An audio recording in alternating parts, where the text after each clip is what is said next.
नमस्कार शिक्षक साथियों, एक बार फिर से आप सबका प्राइमरी का मास्टर यूट्यूब चैनल पर हार्दिक स्वागत है। साथियों, महानिदेशक स्कूल शिक्षा एवं राज्य परियोजना निदेशक कार्यालय लखनऊ के द्वारा एक आदेश आया हुआ है, जो आदेश सभी विद्यालयों के लिए बहुत ही महत्वपूर्ण स्थान रखता है। खासकर शिक्षक और जो प्रधानाध्यापक हैं उनको बहुत ही सहूलियत दिया है। बहुत ही प्यारा आदेश है।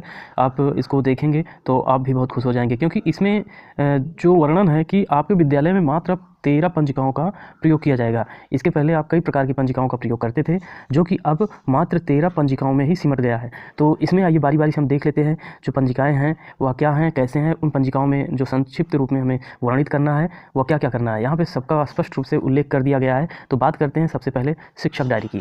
शिक्षक डायरी साथियों आपको विभाग द्वारा प्रदान कर दिया गया है। इसमें कोई दो राय नहीं है कि आप उसको लेकर के बहुत ही उत्साहित हैं, उसमें अपनी पाठ्य योजना शिक्षण योजना बनाने के लिए उत्साहित है। तो इसमें जो है दिया गया है कि आप जो शिक्षण योजना बनाएंगे साप्ताहिक रूप से बनाएंगे, ठीक है। और जब शिक्षक अपना साप्ताहिक शिक्षण योजना निर्मित कर लेगा तो उसमें अंकित करेगा और उसी के अनुसार वह शिक्षण कार्य करेगा। नियमित रूप से जो है समीक्षा की जाएगी इस डायरी की प्रधानाध्यापक के द्वारा, और शिक्षक को इसके सही उपयोग के लिए अपेक्षित सहयोग भी प्रदान किया जाएगा प्रधानाध्यापक के द्वारा। और यहाँ पे ARP SRG महोदय द्वारा भ्रमण के दौरान भी इस पर चर्चा की बात हुई है, इसमें मार्गदर्शन भी किया जाएगा। और फिर बात करें दूसरा जो है कार्मिक उपस्थिति पंजिका। कार्मिक उपस्थिति पंजिका की अगर बात करें तो यहाँ पे देख लीजिए आपको बहुत ही अमूलभूत परिवर्तन देखने को मिल रहा है। देखिए, जो आपके यहाँ पंजिका अगर ऐसा है जैसा कि इसमें वर्णित है तो ठीक है, नहीं तो आपको मतलब पंजिका बदलनी पड़ेगी या उसमें कुछ कॉलम एक्स्ट्रा ऐड करने पड़ेंगे। तो यहाँ पे मुख्य जो जानकारियाँ हैं यथास्थान अंकित किया जाएगा संबंधित जो वहाँ पे कार्मिक है उसके संदर्भ में, जैसे कि EHRMS कोड, शैक्षिक योग्यता, कार्मिक फोटो, आधार संख्या और पैन नंबर। इसके साथ ही साथ जैसे आदमी है, आदमी आप उसका मोबाइल नंबर डाल सकते हैं, पता भी डाल सकते हैं, या यहाँ पर ज्वाइन होने की तिथि डाल सकते हैं, और जो भी मतलब उसके कार्मिक के संबंध में आपको उचित लगे। फिर बात करें प्रवेश पंजिका की। प्रवेश पंजिका जो है वह बच्चों के लिए है, और यहाँ पे भी आप ध्यान दीजिए। हालांकि जहाँ तक मेरा अनुभव है ऐसी प्रवेश पंजिका सभी विद्यालयों में काम कर रही है, प्रयोग में है। जैसे कि प्रवेश के समय यानी नामांकन के समय उसका संपूर्ण विवरण, जैसे नाम, लिंग, जन्मतिथि, पता आदि सब कुछ डाला जाता है, माता पिता का नाम, आधार संख्या, और इसके साथ ही साथ अंतिम कक्षा उत्तीर्ण करने, और यदि वह उत्तीर्ण करने के पहले कहीं चला जा रहा है, स्थानांतरित हो जा रहा है, तो प्रमाण पत्र निर्गत करने का विवरण भी प्रवेश पंजिका में ही अंकित किया जाएगा। इसके साथ ही साथ जब प्रेरणा पोर्टल पर बच्चों का नामांकन होता है तो एक यूनिक पहचान संख्या दी जाती है, तो यह भी प्रधानाध्यापक के द्वारा उचित स्थान पर अंकित किया जाएगा। ये चीज़ जो है एक नया पॉइंट है, इसलिए अगर आपके पंजिका में स्थान है तो वहाँ पर लिख करके इसको भर सकते हैं, अन्यथा आपको पंजिका बदलनी पड़ेगी। फिर है विद्यार्थियों की उपस्थिति। यहाँ पर भी मैं आपको बता रहा हूँ कि थोड़ा सा अंतर है। जैसे कि पंजिका में पहली बात तो 2 भाग हो गए हैं। पहला भाग जो है उसमें विद्यार्थी का संपूर्ण विवरण होगा, जैसे नाम, लिंग, जन्मतिथि, पता, माता पिता का, ये सब जो कि प्रवेश पंजिका में रहेगा। फिर उसके बाद इसी में है एक जगह बच्चे का बैंक खाता विवरण भी अंकित करना होगा। ध्यान दीजिए, बैंक खाता विवरण विद्यार्थी की उपस्थिति पंजिका में ही अंकित करना होगा। अब रही बात दूसरे भाग में क्या क्या करना है। दैनिक उपस्थिति लेना है सभी बच्चों की रोजाना, यानी उपस्थिति वाला जो भाग है वह दूसरा भाग है, और पहला भाग जो है वह जो है विद्यार्थी के विवरण से संबंधित है। 5वें पंजिका की बात करें, MDM पंजिका, यह तो विभाग के द्वारा प्रदान कर दी गई है, तो इसमें क्या करना है ज़्यादा बताने की आवश्यकता नहीं, क्योंकि आप इसका प्रयोग कर रहे हैं। 6वें रजिस्टर की बात करें अगर, तो निःशुल्क सामग्री वितरण का। निःशुल्क सामग्री वितरण आपके यहाँ क्या क्या होता है ये आपको पता है, जैसे पाठ्य पुस्तकें, बैग, यूनिफॉर्म, जूता मोजा, स्वेटर, ये सारी चीज़ें जो हैं यहाँ पे आपको बनाना पड़ेगा। आप अगर मतलब जैसे बनाने में सहूलियत आपको है तो एक में ही बना सकते हैं, और यहाँ पे शासन की जो मंशा है उसके हिसाब से आप एक रजिस्टर बनाइए, मोटा बना लीजिए, उसमें कई पार्ट बना लीजिए। और कई पार्ट बनाने से सही है, मैं आपको यहाँ पे थोड़ा सा बता दे रहा हूँ, अगर आपको ये अच्छा लगे तो ऐसा बना लीजिएगा। जैसे ये पेज है, यहाँ पे बच्चे का नाम हो गया, और एक कॉलम बनाइए यहाँ पे ऐसे वितरित सामग्री विवरण, तो इसमें कई कॉलम बना लीजिए, कई कॉलम बनाइए, यानी ये बच्चे का नाम हो गया, वितरित कॉलम सामग्री का विवरण हो गया, फिर इसी में यहाँ पे कर दिए स्वेटर, जूता, मोजा, बैग, पाठ्य पुस्तकें, कार्य पुस्तिका, ऐसे करके, और अंत में यहाँ पे हस्ताक्षर करवा लीजिए। तो एक ही पतली से भी आपकी पंजिका रहेगी, तो यहाँ पे यह हो जाएगा काम आपका आराम। और बच्चे के जो रिपोर्ट कार्ड प्राप्त हो रहे हैं उसको भी वितरण पंजिका पे ही यथास्थान अंकित करना है, यानी जो कि समय समय परीक्षाएं करवाई जाती हैं सेट वगैरह की, तो उसका रिपोर्ट कार्ड अगर वितरित कर रहे हैं तो यह निःशुल्क सामग्री वितरण में ही यथास्थान पर अंकित करें। इसका जो है अद्यतन करना पड़ेगा हमेशा इस पंजिका को। अब आइए स्टॉक रजिस्टर की बात करें। इस रजिस्टर में जो है, स्टॉक रजिस्टर मतलब आप समझ ही रहे हैं, संपूर्ण परिसंपत्तियाँ जैसे वस्तुएं हैं, पंजिका हैं आदि का विवरण रहेगा। इसमें क्रय की गई सामग्री जैसे नाम, मतलब जैसे मान लीजिए आप कुर्सी खरीदते हैं तो कुर्सी, प्रकार, व्यय धनराशि, प्रकाशन तिथि, ये सब निर्माता वगैरह जो भी हैं पूरा विवरण खरीदना और लिखना पड़ेगा। एक कुर्सी खरीद रहे हैं तो उसका नाम, मैन्युफैक्चर और किस कंपनी का है, कितने का पड़ रहा है, सारा चीज़ होगा।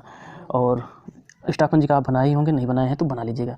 8वां जो पंजिका है वह है आय व्यय एवं चेक इशू पंजिका। ये सभी विद्यालयों में बनी हुई है, जहाँ पर नहीं बना रहे हैं इसको बना लीजिए, क्योंकि यह भी आपके जो 13 पंजिका शासन की मंशा अनुरूप है उसमें से एक भाग ये भी है। तो देखिए पंजिका में जो है आय व्यय का विवरण जो है स्पष्ट रूप से अंकित होना चाहिए। इस पंजिका में 3 भाग होंगे, 3 भागों में आपको विभाजित करना है। जैसे कि पहला भाग जो है एमडीएम, दूसरा भाग है एसएमसी और तीसरा भाग है अन्य जो है। जैसे कि आप आय व्यय कर रहे हैं एमडीएम में तो एमडीएम वाले भाग में, एसएमसी के खाते से कोई आय व्यय कर रहे हैं तो एसएमसी वाले में, या अन्य किसी प्रकार का आपके यहाँ आय व्यय हो रहा है तो वो अन्य वाले भाग में अंकित करेंगे। ठीक है, ये चीज़ तो हो गया। प्राप्त धनराशि वाले विवरण में आपको जो धनराशि बैंक से प्राप्त किया जा रहा है, प्रदान किया जा रहा है, वह अंकित करना है, और जिसने भेजा है उसका नाम भी लिखना है और किस मद में है वो भी लिखना है। व्यय धनराशि वाले कॉलम में भी सेम ऐसे ही करना है, और बस थोड़ा सा अंतर ये है आप किसके पक्ष में इसको दे रहे हैं, चेक को या बैंक अकाउंट पे ही कर रहे हैं, तो यहाँ पे ये सब अंकित करना, यानी संपूर्ण विवरण होगा। और यहाँ पे प्रधानाध्यापक के हस्ताक्षर भी होंगे। 9वीं पंजिका की बात करें तो बैठक पंजिका। बैठक पंजिका जो होती है वह विद्यालय से संबंधित समस्त समितियों जैसे विद्यालय प्रबंध समिति, अध्यापक, शिक्षक संघ, महासमूह आदि की बैठक का एजेंडा, कार्यवृत्ति और उपस्थिति सदस्यों के हस्ताक्षर अंकित करने होंगे। यानी कि पीटीए, एमटीए, एसएमसी की अगर आप बैठक करा रहे हैं तो वहाँ पे उपस्थित सभी सदस्यों का, और जो कार्रवाई हो रही है उसका तो वहाँ अंकित करना ही है, सदस्यों का हस्ताक्षर भी करना है। इसके अतिरिक्त मीना मंच, बाल संसद गठन, रसोइया चयन आदि से संबंधित विवरण भी इसी पंजिका में दर्ज किया जाएगा। मतलब कई भाग बनाने पड़ेंगे जिस तरह से आप ऊपर के रजिस्टर में बनाए थे।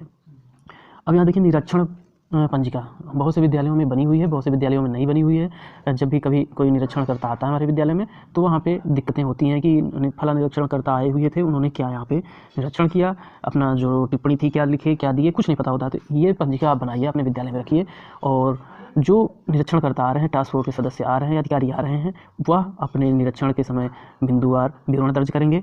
और कुछ इसमें जैसे दिया गया है आपको हिंट कि निरीक्षण वाले दिन कुल उपस्थित विद्यार्थियों और अध्यापकों की संख्या अंकित की जाएगी। साथ ही निरीक्षणकर्ता द्वारा एमडीएम की गुणवत्ता और विद्यालय के शैक्षिक और भौतिक परिवेश से संबंध में संक्षिप्त टिप्पणी भी दर्ज की जाएगी।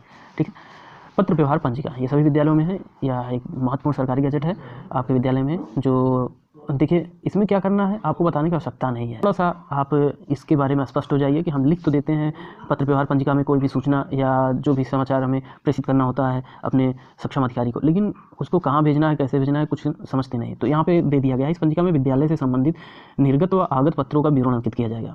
इसमें पत्र का सारांश, पत्र संख्या भी लिखा जाएगा। साथ ही पत्र प्रेषण हेतु टिकट या व्यय, रजिस्टर्ड स्पीड पोस्ट का मूल्य भी अंकित किया जाएगा। इस पंजिका को नियमित रूप से अद्यतन करना पड़ेगा। अगर आप वहाँ पर लिख रहे हैं और उसको भेज रहे हैं तो भेजने का संपूर्ण विवरण खर्च सहित दर्ज करना होगा।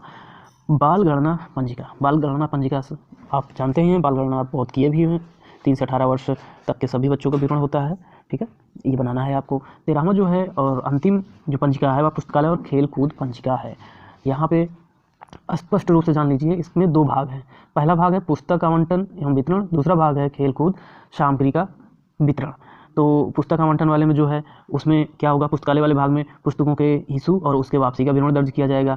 और पुस्तक के निर्गमन की तिथि व प्राप्तकर्ता का हस्ताक्षर, पुस्तक की वापसी की तिथि व प्रभारी का हस्ताक्षर अंकित किया जाएगा। इस पंजिका का उद्देश्य बच्चों में पढ़ने की आदत का विकास करना व उसका ब्यौरा रखना है। इस पंजिका का मुख्य उद्देश्य यही है, बच्चों में पढ़ने की आदत का विकास करना और उसका ब्यौरा रखना है। खेल कूद वाले भाग में खेल कूद की जो सामग्री है उसके निर्गमन की तिथि, प्राप्तकर्ता के हस्ताक्षर, विवरण आदि अंकित करना होगा, जैसे कि पुस्तकालय वाले भाग में हम करते थे। इन दोनों भागों को अद्यतन करते रहना है। उक्त पंजिका का जो रखरखाव है उसके संबंध में जो निर्देश है उसको देख लीजिए। सभी पंजिकाओं का क्रय जो है कंपोजिट ग्रांट से किया जाएगा। सभी पंजिकाएं प्रधानाध्यापक के पास रहेंगी, मात्र शिक्षक डायरी जो है संबंधित शिक्षक के पास रहेगी। अब बच्चों एवं विद्यालय के रिपोर्ट कार्ड ऑनलाइन उपलब्ध होने के कारण पृथक प्रश्नावली पत्रावली में प्रिंट रूप में संरक्षित रखे जाएंगे। जैसे कि ऑनलाइन प्रिंट किया जा रहा है तो इसको पृथक रूप से आप अपने पास संग्रहित करेंगे एक रिकॉर्ड के रूप में। सभी पंजिकाओं का रखरखाव और उन्हें अद्यतन किया जाना आवश्यक है, और साथ ही साथ यहाँ पे स्पष्ट रूप से कार्यालय द्वारा निर्देशित प्रारूप पर ही पंजिकाएं व्यवहारित किए जाएंगे। ये नहीं है कि आप अलग से कोई प्रारूप बना ले रहे हैं। राज्य स्तर और जनपद स्तर के अधिकारियों द्वारा विद्यालय भ्रमण के दौरान सभी पंजिकाओं को चेक किया जाएगा। और यहाँ पे देखिए सभी उपर्युक्त जो पंजिकाएँ हैं इनके अतिरिक्त कोई भी पंजिका विद्यालय में प्रयोग में नहीं लाई जाएगी, या ध्यान दीजिए 13 पंजिका के अलावा 14वीं पंजिका नहीं होगी। ठीक है। बेसिक शिक्षा परिषद के अंतर्गत एक ही परिसर में संचालित प्राथमिक और उच्च प्राथमिक विद्यालयों के संविलियन के पश्चात प्रत्येक जो छात्र हैं उनके प्रवेश पंजिका में किए जाने वाले संशोधन के संबंध में शिक्षा निदेशक बेसिक उत्तर प्रदेश कार्यालय द्वारा प्रेषित पत्र संख्या 64/887/64/982/2020-21 के अनुसार निर्देशित कार्रवाई की जाएगी। तो उम्मीद है साथियों आपको समझ में आ गया होगा कि किस प्रकार से हम अपने विद्यालय में 13 जो है पंजिकाएँ व्यवहार में प्रयोग करेंगे और यही पंजिकाएँ अब हमारे विद्यालय में रहेंगी। बेसिक शिक्षा मंत्री का बयान था कि अगले कुछ समय बाद विद्यालय में पंजिकाएँ जो है पूर्ण रूप से खत्म कर दी जाएंगी। समस्त कार्यवाहियाँ जो हैं रिकॉर्ड जो है ऑनलाइन रहेगा। उसी के क्रम में यह एक सकारात्मक प्रभाव है।